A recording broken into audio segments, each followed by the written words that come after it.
আসসালামু আলাইকুম সুপ্রিয় দর্শক। এই বর্তমান পরিস্থিতি আপনারা জানেন বাংলাদেশে খুব ভয়ানক। তো ইদানিং আপনারা দেখতেছেন যে পুলিশের যে দায়িত্ব ছিল সেটা কিন্তু সাধারণ ছাত্ররা যারা ওই দায়িত্বটা পালন করছে। ইতিমধ্যে আমি রয়েছি নেত্রকোনা জেলা সদর উপজেলাতে। আজকে আপনাদেরকে দেখাবো এই নেত্রকোনা শহরের ভিতরে যে ছাত্ররা কীভাবে এখানে ট্রাফিকের নিয়ন্ত্রণ সুন্দরভাবে দায়িত্ব পালন করছে। যে আপনারা দেখেন এখানে রয়েছে, তারা কিন্তু সুন্দরভাবে দায়িত্ব পালন করছে। এই বিষয়টি আজকে আপনাদেরকে আমি একটু জানানোর জন্য চেষ্টা করব। আপনারা আমার সাথে থাকবেন, ভিডিওটি না টেনে দেখবেন। তো চলুন দর্শক, এখানে কিন্তু সেনাবাহিনী টহল দিচ্ছে। আপনারা দেখেন এখানে সামনে, আপনাদেরকে একটু যদি আমি চেষ্টা করে দেখাই, সামনে একটি গাড়ি রয়েছে সেনাবাহিনীর। এখানে কিন্তু সেনাবাহিনীর টহল দিচ্ছে প্রায়, এই যে দেখেন সেনাবাহিনীর গাড়িটি রয়েছে এখানে। তারা কিন্তু সুশৃঙ্খলভাবে দায়িত্ব পালন করছে ছাত্ররা। তো আপনারা অবশ্যই আমাদের ভিডিওটি দেখে যদি ভালো লাগে একটি লাইক কমেন্ট শেয়ার দিয়ে যাবেন।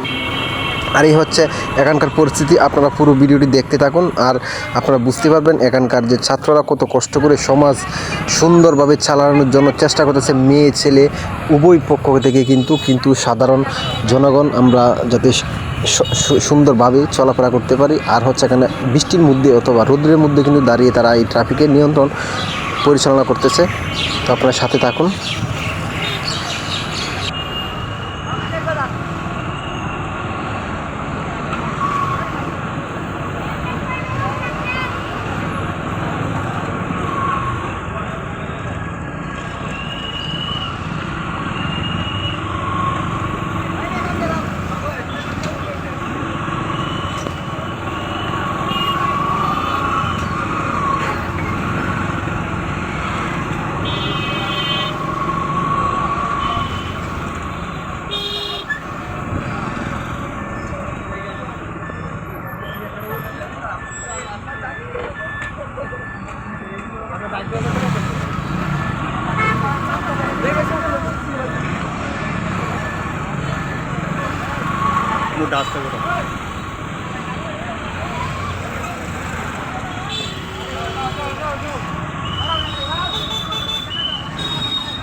তো দর্শক, আপনারা জানেন আমাদের হেল্পিং আদার্স বিডির পক্ষ থেকে মানুষকে সহযোগিতা ও সাহায্য করা হয়। এর পাশাপাশি আমরা চাই সুন্দর ভালো সমাজ অথবা মানুষ সুন্দর সুষ্ঠুভাবে চলতে পারে অথবা সাধারণভাবে বেঁচে থাকতে পারে।